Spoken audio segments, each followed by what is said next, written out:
Welcome and thank you for joining Research Nova Scotia's information session for the International Nursing Research Program Competition, otherwise referred to as the INRP. My name is Megan Bellefontaine, my pronouns are she, her, and I am the Director of Research Support for Research Nova Scotia, and I will be your host for today's event. Before we start this afternoon, I just want to begin by acknowledging that Research Nova Scotia is in Mi'kmaq, the ancestral and unceded territory of the Mi'kmaq people. This land is governed by the treaties of peace and friendship that were struck in 1725-26 and that have established a long-standing relationship between the nations. We are all treaty people. I also want to recognize that the people of African descent who have lived and contributed to Nova Scotia have been here for more than 400 years. Before we start, I just have a few housekeeping items to go over. First, I'll ask that you please enter any questions into the Q&A section found at the bottom of your Zoom screen. You may enter questions at any time during the presentation, and I will do my best to answer all questions at the end of the webinar. Second, I'll also note that today's webinar is being recorded and will be available along with copies of the webinar slides on the Research Nova Scotia website later this week. With that, I will turn off my camera to preserve some bandwidth and get us started. All right. So today's webinar, we will cover a variety of topics, including a brief introduction to Research Nova Scotia, an overview of the INRP, the application process, the review and evaluation process, and finally, if we have a bit of time left over, a short Q&A session. Research Nova Scotia was founded in 2019 to support, organize, and coordinate research in our province. Our research strategy has been organized into 4 areas: improved quality of life for Nova Scotians, healthy people and healthcare systems, climate change adaptation and resilience, and sustainable bioeconomy. These areas represent some of the most pressing needs of the province. Each area is made up of 4 corresponding missions, which help to give shape to the ways research can contribute to achieving progress for Nova Scotia. This mission-oriented approach to research means that we start with what we want to accomplish and build a research agenda and coalition of partners and projects to help achieve these goals. We seek to support creativity, diversity, and ingenuity in the research community's responses to our mission challenges. Recent work to connect local researchers with those at universities in India and the Philippines, with which agreements have been signed regarding the training of medical professionals, has created opportunities for bilateral research projects. Faculty of Health researchers at Dalhousie and researchers in the Rankin School of Nursing at St. FX universities are interested in engaging with their counterparts at these institutions in these 2 countries on projects that reflect priorities for Nova Scotia and its international partners. That is, healthcare equity and health system transformation. These small grants will support research projects that aim to provide potential benefits for all collaborators, but are consistent with Nova Scotia's health priorities and Research Nova Scotia's mission-oriented strategy. These awards may be up to $30,000 for 2 years of funding. All proposals must adhere to the Research Nova Scotia definition of research. For Research Nova Scotia, research is defined as creative and systematic work undertaken in order to increase the stock of knowledge and to devise new applications of available knowledge. Research is novel in that it is aimed at new findings, creative, that it is based on original, not obvious concepts and hypotheses, is uncertain about the final outcome, including uncertainty about whether the objectives can be achieved to any degree at all. It is systematic, and that is planned and budgeted, and is transferable and reproducible. The potential for the transfer of new knowledge, ensuring its use and allowing other researchers to reproduce the results. So there's some potential for application in new areas or contexts. This program will provide financial support to researchers who are undertaking this bilateral research project involving investigators from universities in Nova Scotia and investigators from universities in India and/or the Philippines to impact the delivery of healthcare in the province. As noted, only applicants from 2 organizations will be eligible to apply for this award, those from the Faculty of Health at Dalhousie and researchers in the Rankin School of Nursing at St. FX. We will now start to dive a little bit deeper into the eligibility criteria for this grant opportunity. To apply for an International Nursing Program Award, the primary applicant must meet the following criteria. First, they must be a researcher with an academic appointment at Dalhousie University or St. Francis Xavier University, For the purposes of the INRP, Research Nova Scotia determines that tenured, tenure track, probationary tenure track, and limited term appointments to be academic appointments. Applicants with limited term appointments are eligible to apply. However, if successful, they will be asked to provide institutional confirmation that their term end date is after the estimated grant completion date. Adjunct and instructor positions are not considered to be academic appointments for the purposes of this award. Second, the PA must have an appointment with the Rankin School of Nursing if based out of St. FX, or the Faculty of Health if at Dalhousie University. Third, they must be engaged in research in healthcare equity and/or health system transformation. And finally, they must reside and work in Nova Scotia for the full duration of the award. In addition to the eligibility criteria for the primary applicant, each proposal must also have an identified co-primary applicant from the participating international country on their team. Applicants must maintain this eligibility throughout the full duration of the award. To be considered eligible for the program, the chosen research topic must meet the following 4 criteria. First, the subject matter must be of relevance and value to nursing in Nova Scotia and the participating international country. Second, all submissions considered for funding must demonstrate alignment with the Healthy People and Healthcare Systems pillar of Research Nova Scotia's mission-oriented strategy, which uses research to support a healthy population and a strong healthcare system. Applications must clearly articulate how the project contributes to one or more of the following 3 Research Nova Scotia health missions: strengthen our healthcare delivery system, care for vulnerable populations, or prevent negative impact to health and well-being. Additional information on the Research Nova Scotia health missions identified here can be found on the Research Nova Scotia website. Third, the project must demonstrate existing connection to the potential beneficiaries of the project's outcome. And finally, all submissions must consider the province's Action for Health strategy. Action for Health is the first step in transforming health in Nova Scotia. While Action for Health is not a research agenda, applicants should connect their work to its goals. So next, we'll take a quick look at the anticipated timeline of this award. The call for applications opened on March 1st, 2024, and we're currently completing our information webinar. All proposals must be submitted through Research Nova Scotia's Jura system by 1 p.m. Atlantic time on Wednesday, May 1st, 2024. Jura will not allow submissions that come in after this time, and any application not submitted by this date and time will be marked ineligible for consideration. We strongly recommend that you do not leave your application to the last minute. Technical errors and computer shutdowns can and do occur at the worst possible moments, and unfortunately, exceptions cannot be made under any circumstances.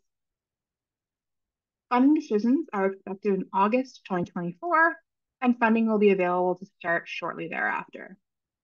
So now the big question is, how do you apply for the award? The first step is to confirm your eligibility criteria. Be sure to review the eligibility criteria mentioned earlier in this presentation to ensure that you are eligible for the award. Applicants who do not meet their eligibility criteria will be deemed ineligible and will not be able to move forward in the competition. The criteria can be found on the Research Nova Scotia website, in this slide deck, and embedded in the online application form. If there are any questions regarding eligibility, please contact our help desk at the email address found at the end of this presentation. Next, you must reach out to your institution to confirm any internal deadlines. All submissions must undergo institutional review and receive approval before they will be considered by Research Nova Scotia.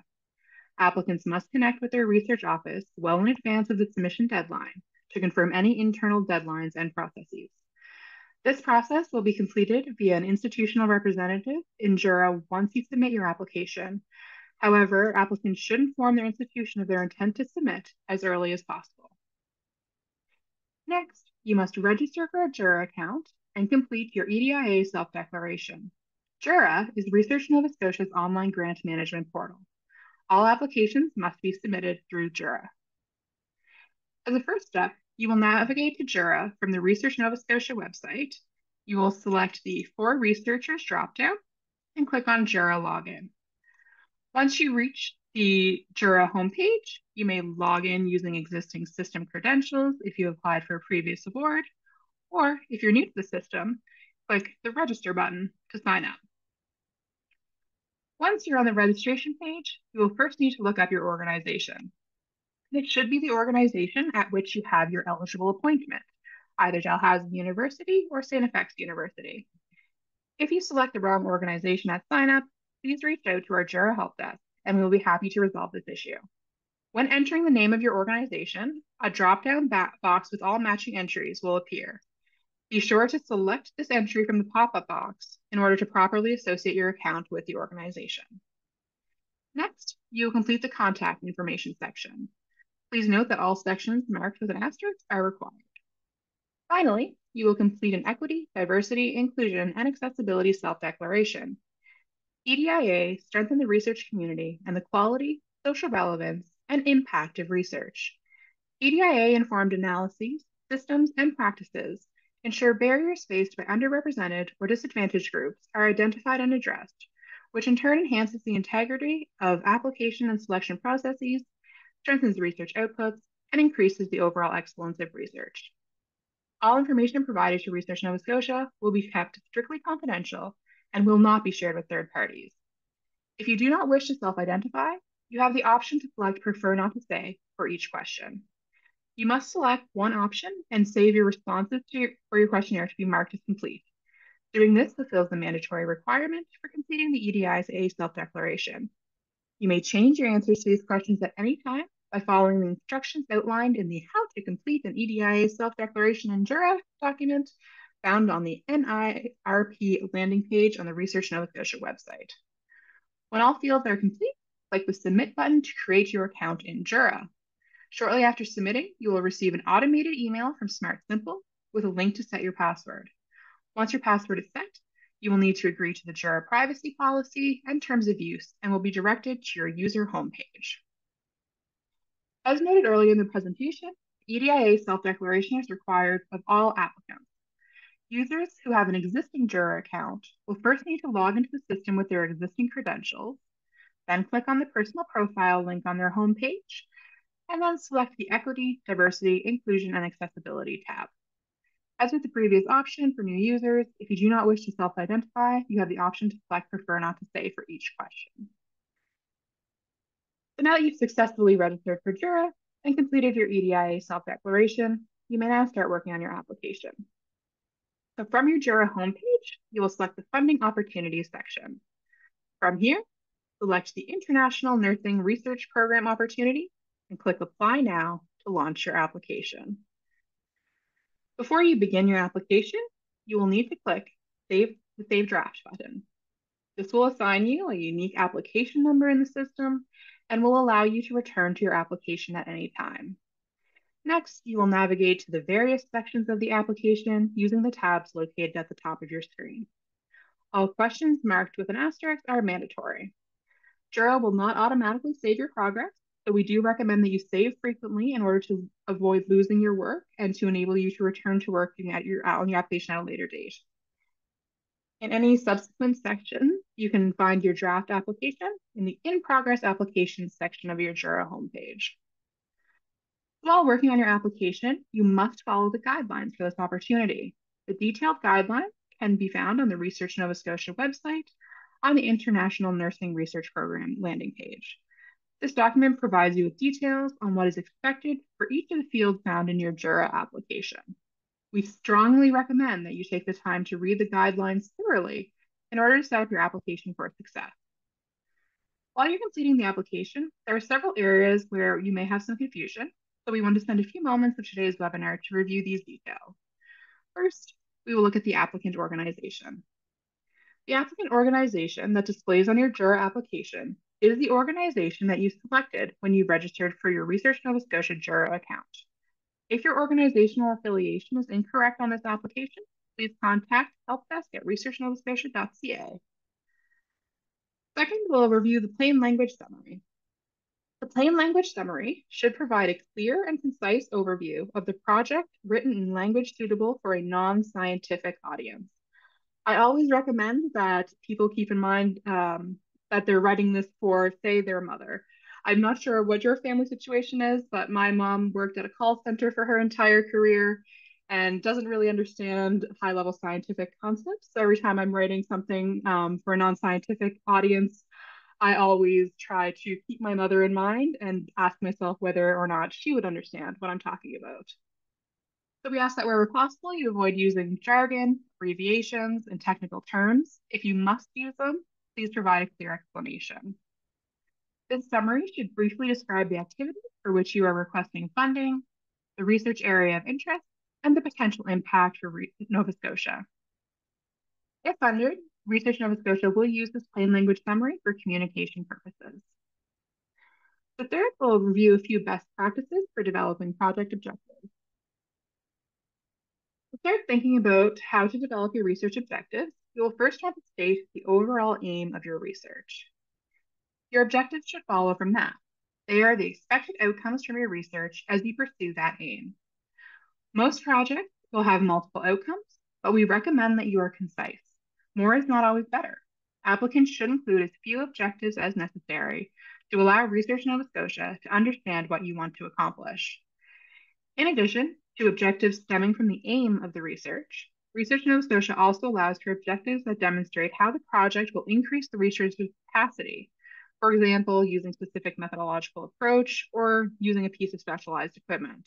While acceptable, these objectives should supplement the main research objectives rather than be the main focus. Remember, if successful, you will be asked to report your progress towards these objectives. Next, we'll review the definitions of an employment and training opportunity and review how these should be calculated. Employment created is the estimated number of jobs in Nova Scotia that will be supported by the funding awarded to this project. Training opportunities may be paid or unpaid opportunities for students and others in Nova Scotia to learn research skills and/or about specialized equipment and methods used on the research project. Only include the training opportunities that will be supported by the Research Nova Scotia funding awarded for this project. It is important to note that you may not include an opportunity under both training and employment. Research Nova Scotia is interested in the estimated number of jobs supported directly by this award and the number of training opportunities it will create over the full duration of the project. To calculate the number of employment or training opportunities, you will need to divide an employee's scheduled work hours per week by the employer's hours as a full-time work week. As an example, let's assume you'll be hiring one research assistant to work 30 hours a week for the full 2-year duration of the project. We would perform the calculation by taking the number of hours the RA will work in a given week, dividing it by the number of hours in a full-time work week. So we're going to assume that that's 40 at this particular institution. We'll multiply that by the number of workers, and finally multiply that by the number of years the employee will be working on the grant. This will give us a total of 1.5 FTE, and that's what you would enter into the field in Jura. So next, we will briefly review the budget justification upload. First, we'll review a few of the policies related to all Research Nova Scotia funding. All Research Nova Scotia funds must be used effectively, efficiently, and ethically. To be eligible, the expense must be essential for the purpose for which the funds were awarded and used only in accordance with the ethical, financial, and equity, diversity, inclusion, and accessibility policies and practices of the administering organization. Research Nova Scotia will only fund research and expenses related to that research, which are consistent with its legislation and regulations. All expenses must adhere to the Research Nova Scotia policy on eligible expenses. This policy can be found on the Research Nova Scotia website. Travel that is essential to the research project is an eligible cost. Travel and related expenditures must be at the most economical rates deemed to be reasonable as based on the administering organization's policy. Costs associated with entertainment, alcohol, or cannabis are not eligible. The portion of the budget allocated to travel must not exceed 30% of the total budget for this project. And finally, all projects are subject to a financial holdback of 10%. Applicants must upload a budget justification that includes additional details of the expenses outlined in the budget table. Reviewers carefully look over these budgets, and only expenses that are eligible and deemed necessary for the proposed project will be approved. If any proposed project activities are dependent on other sources of funding, this contingency should be clearly identified and its impact on the execution of the project should be addressed. The first page of your budget justification must include a year-by-year breakdown of your grant expenses. For example, if you're applying for a 2-year grant, you would insert a breakdown something like is shown. It's important to note that the number in the total column here must match the amount entered in the corresponding budget item in the budget table. The second page of your budget justification document must include details of your expenses as appropriate. So lastly, please refer to the table provided in the guidelines for examples of common expenses that may be included in your proposal, as well as the justification required for each category. Next, we'll briefly touch on team members and partners. A partner is an organization or an individual who contributes expertise, data, funding, infrastructure, etc. to the research project. They must have an interest in and make a contribution to the proposed project. A team member is an active member of the research project and may take the role of a co-principal investigator, a co-investigator, an associate, mentor, partner, or collaborator, or another type of team member that makes sense based on your project. So based on these definitions, a partner will always be considered a team member, but a team member will not always be the definition of a partner. Detailed definitions for each of the team member types listed here are available in the program guidelines. Finally, we'll talk a little bit about CV uploads. The primary applicant must upload an up-to-date PDF version of a CV or resume for both of the primary applicants. That will be the Nova Scotia-based PA and the co-PA from the participating international country. In addition, a CV or resume is required for any team members who are in the roles of co-investigator, associate, mentor, or collaborator. All uploads must be in PDF format. And it is important to note that while partners are not required to submit a CV, it is strongly recommended that they submit a letter of support detailing their interest in and contribution to the proposed project. So once your application is complete and ready for submission, you'll want to select the Submit button at the bottom of your form. If you try to submit your application without completing one of the mandatory fields, you will receive a submission failed message that will direct you to correct the information in your application. You must then navigate to each section of the application and correct these errors. This may mean entering text into a field you missed, uploading a document to the correct field, or you may get an error 33. If you receive a submission 33 error, this means you've pressed the Enter button while adding your objectives into the JURIS system. To resolve this error, you will need to go to the About the Project tab on your application, scroll down to the Objectives section, delete the extra line, click Save, and try again to submit. Sometimes these can be difficult to find, such as an extra line at the end of your objective entry. If you're having trouble locating the error, please email the RNS Help Desk and we'll be happy to help you solve this problem. Finally, you may receive an error message relating to your EDIA self-declaration. To resolve this error, click on the Applicant Home button, click on your personal profile, and then navigate to the Equity, Diversity, Inclusion, and Accessibility tab. You will need to complete the questions noted in your submission failure message. This may be regarding Indigenous identity, racialized minority group, disability, gender identity, language, or age cohort. As noted, you may choose to prefer not to stay for any or all of these categories. Once completed and saved, you will need to return to your application and try to submit again. We strongly encourage you to submit your applications as early as possible to ensure that technical errors such as these do not prevent the submission of your application on time. So once the submission deadline has passed, the INRP review process starts with Research Nova Scotia's eligibility check. Research Nova Scotia staff will assess all applications to determine whether they are complete and meet the eligibility criteria. Applications that do not meet basic administrative eligibility criteria for the competition will be marked ineligible and not provided to the Scientific Merit Review Committee for consideration. Next, eligible applications will be reviewed by a Scientific Merit Review panel in keeping with RNS review guidelines. Finally, Research Nova Scotia will notify applicants of the results and implement the process for award acceptance for successful applicants. The following criteria will be used to assess international nursing research program applications. First, the committee will assess whether the PI has the appropriate productivity, in consideration of their career stage and experience to undertake the suggested project. We will also evaluate the appropriateness of the PI's environment to enable the conduct and success of research projects. The alignment will be evaluated for relevance and value to nursing in Nova Scotia and the participating international country, clearly delineated achievement of one or more of the 3 identified Research Nova Scotia health missions, clear demonstration of how the work will align with one or more of the identified solutions from the Action for Health strategic plan. There must be clear evidence of engagement with the end users of the knowledge that will be created, and the application must demonstrate existing connection to the potential beneficiaries of the project's outcomes. Objectives must be appropriately cover all of the overall goals of the proposed project and can be reasonably achieved within the timeframe identified and provide an accurate overview of the activities described in the project description. There is appropriateness and adequacy of budget expenses and justification, availability of in-kind contributions and other sources of funding as applicable, and adherence to the Research Nova Scotia eligible expenses policy.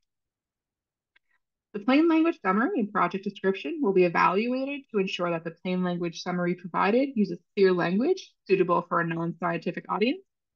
There is clarity and appropriateness of the methodology. Where applicable and appropriate, the research design is sex and gender equitable. There is clarity and feasibility of the project timeline and project activities. There is alignment of timeline and work plan with objectives. The extent to which potential challenges and limitations are identified and adequately are addressed. There is appropriateness of the knowledge dissemination plan and potential for findings to be used by other researchers and end users. The activities are well described and appropriate. There is appropriateness in how success will be identified and clarity of approach to determine success. From a team composition perspective, we'll ensure that there is clarity and appropriateness of team member roles and responsibilities, relevance and scope of expertise and experience of the PI and team members, including peer-reviewed publications, presentations, previous research awards, or grants. There is potential of team to successfully conduct the proposed research, and the team composition includes an appropriate and engaged co-primary applicant from the participating international country. The additional documentation will be reviewed to ensure that letters of support are provided for all partners, mentors, and project supporters, and that the letters were appropriate to confirm their support of project activities. These letters are from reputable individuals and organizations and are unanimous in their support of the applicant. Finally, the project will be evaluated on the overall merit in that there is significance of the proposed research and an expected contribution to understanding, interpreting, or creating knowledge that will impact healthcare equity and health system transformation in Nova Scotia. Hopefully this webinar has provided you with answers to most of your questions. However, I want to take a few final moments to address a few of the frequently asked questions. Am I able to submit multiple proposals as the primary applicant? No, applicants may only submit one proposal as the primary or co-primary applicant. Applicants may, however, act as a co-investigator on multiple proposals. Does a team member need to be affiliated with a post-secondary institution in order to be a co-investigator? No, a team member may be a co-investigator without a post-secondary institution affiliation. The affiliation is only required for primary applicants and co-primary applicants. I am unable to submit my application because of error 33. How do I fix the issue and submit my application? So as I mentioned, error 33 comes up when you have more than one objective listed in the text box provided, or when you hit the enter at the end of one of your objectives and send the cursor to the next line. So to fix that issue, you have to ensure that you only have one objective in each text box and that an additional line hasn't been started after each objective. And finally, who do I contact for help? If you require support with your application, please do not hesitate to reach out to the appropriate person listed here. So that wraps up the formal part of this presentation. I'd like to thank you for taking the time to join us for today's webinar, and I'll now open the floor for questions. So as a reminder, please type any questions into the Q&A feature here on the bottom of your Zoom screen. And if I don't get to your question before the end of the session, Or because this is a fairly new opportunity, I may not have the appropriate answers to everything that I'm asked here, so I may need to refer back to a colleague. If that is the case, I will reach out to you directly via email after this webinar, and I will make note of the question.